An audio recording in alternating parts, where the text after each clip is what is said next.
Welcome to Calaguas!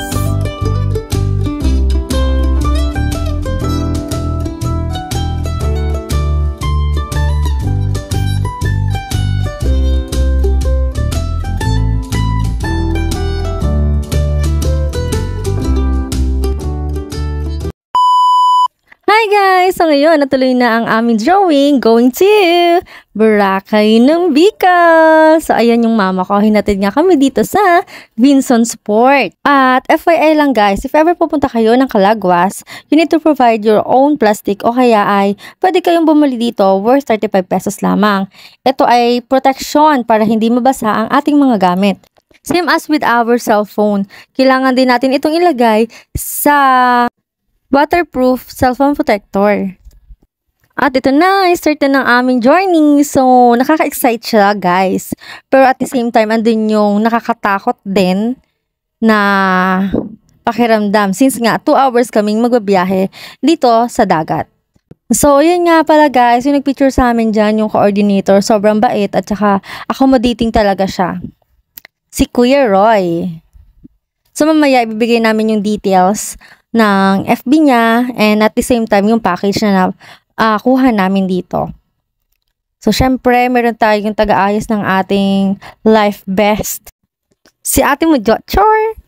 So, 30 minutes nga pala kami nagbiyahe dito sa ilog na to, kahabaan ng ilog before kami nakarating sa dagat. So, dito feel na feel ko na nasa Thailand ako. Kasi, alam niyo yung mga movie nila na parang tulad nung kay Pimak na dito sa ilog na to, yung scene nila, gano'n. Tapos bilang may mumu na lalabas, char. May mumu. Yung tipong nakaka-excite, nakakatakot. Na makarating na kami sa dagat, amaze na amaze ako kasi ang dami-daming bundok na nakapalibot dito. Yung iba malalayo na, pero kitang-kita pa rin. At dito nga pala, as per Kuya Roy is kalmado ang dagat kasi hindi ganoon kahangin at mainit din at the same time. Pero kung mapapansin nyo, ang lalaki pa rin ng alon. Yun nga, nakakatakot at saka nakakahilo siya. Sobrang nakakahilo at may isa nga kaming kasama dito na sumuka na rin. Hindi na niya nakayanan yung hilo.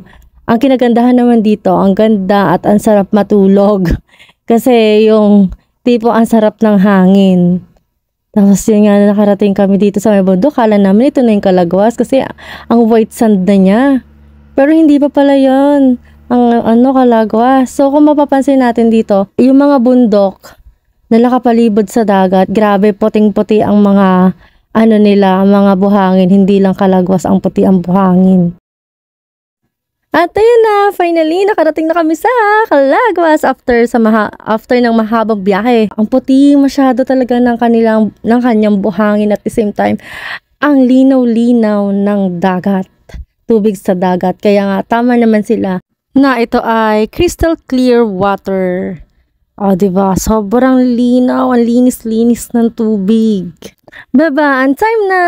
So, ito yung aking unang tapak sa Calaguas. Alam niyo, kahit taga Vinson's ako, Vinson's Cam Norte, pero this is my first time na tumapak sa Calaguas. Kaya ayun, super duper excited na makapunta talaga dito.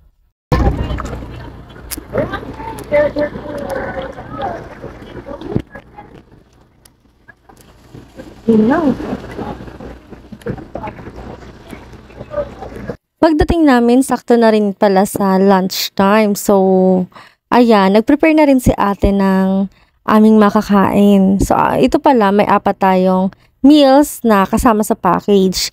Itong lunch, pagdating natin, snack after natin ng water activities, dinner, at saka breakfast kinabukasan. So, yung package na kinuha namin dito ay 2 days and 1 night only, worth 2,300 pesos each. So, ayan, dito talaga kami nag-crave sa seafoods. Ito talaga yung gustong-gusto namin na matikman. Sa meals pala nila, meron sila na piniprepare or siniserve na gulay, meron ding dessert, at meron din silang isang karne, eto, manok, adobong manok, and at the same time, isang seafood na ulam. So, after namin kumain, hinandaan na rin kami ng tent ni Kuya.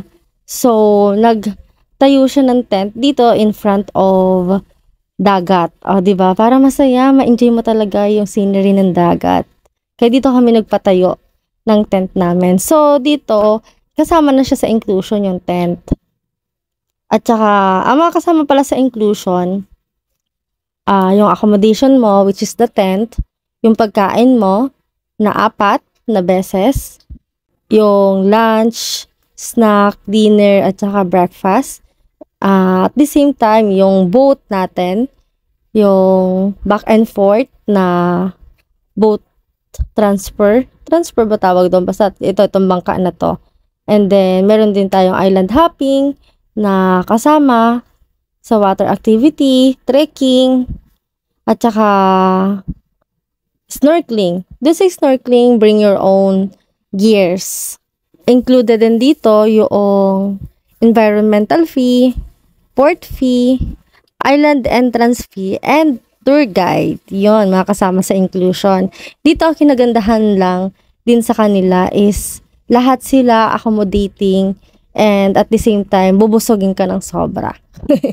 Yes, bubusogin ka ng sobra sa sobrang dami nilang, dami kong sobra, sa dami nilang prepare or siniserve sa bawat client nila, sa bawat customer nila. And at the same time, if ever na naubos na yung pagkain nyo at gutom pa rin kayo, pwede kayong humingi. Punta lang kayo dun sa kanilang kusina. Pwede kayong humingi. Actually, unli din sila. If ever na may matitira, syempre, ibinibigay pa rin nila yun dun sa mga gusto pang kumain. Pwede rin kayong humingi pala sa kanila ng kape. Ganon. Meron din sila. So, ayan. Ito yung aming island hopping. Itong lugar na to is Balabac. So, dito kami nag-island hopping. And, at the same time, ayan, umakyat kami dun sa bundok. May entrance fee to, kasama na rin sa package.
After activities, it's snack time. O, diba? Sabi ko sa inyo, di kayo dito magugutom. Lagi kayong may pagkain. Char! So, ito yung na-miss naming pansit bato at maruya. Wow, yummy! So, ang sarap lang dito kumain since kami ay kumakain in front of the sea. O, diba? Turista sa sariling bayan yarn.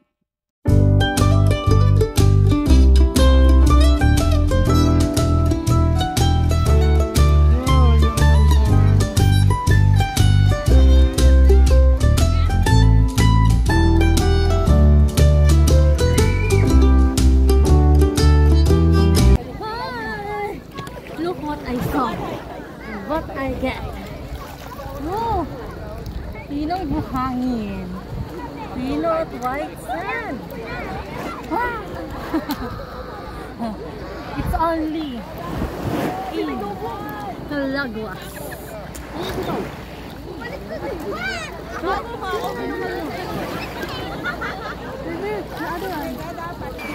Nasaan tayo? Hello. Ikot tayo. Okay. God, ang ganda. Ang ganda.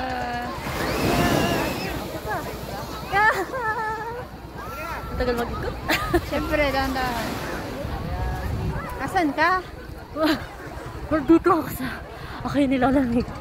Sa anong lugar yan? Dito ako sa Vincent, sa bayan namin. Sa Bicol.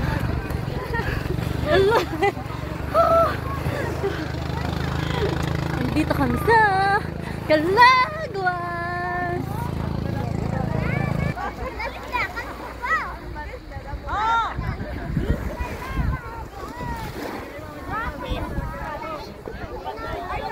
Wow.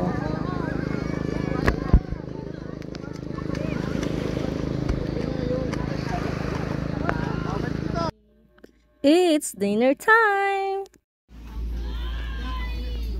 Sinigang na tulingan. Meron tayong snack na pinya. At may gulay po tayong sitaw. And the Bicol Express. Meron din silang pakape. After namin kumain, naglagalag pa kami at namili nga kami ng souvenirs. Siyempre, need natin mag-collect ng keychain. Kasama na rin ang t-shirt. O, diba? At pagsapit ng gabi, ganito ang ating ma-experience. So, masyadong payak ang pamumuhay dito. Walang nightlife unlike other beaches. So, kung gusto nyo ng tahimik na paligid, pwedeng-pwede kayo dito. It's shout-out time! Shout-out sa aming pamilya na sumusuport sa aming vlog. At gano'n na rin kay Family LJ Vlog. Simas with Faith Lawrence Hill. At shoutout kay at Ken Franco King. At My Hope 18. And kay Epi Sampaga. Shoutout sa inyong lahat. And sa mga gusto magpa-shoutout, just comment it down para sa next vlog, kayo naman ang aming ma-shoutout. At yun lang, bye-bye!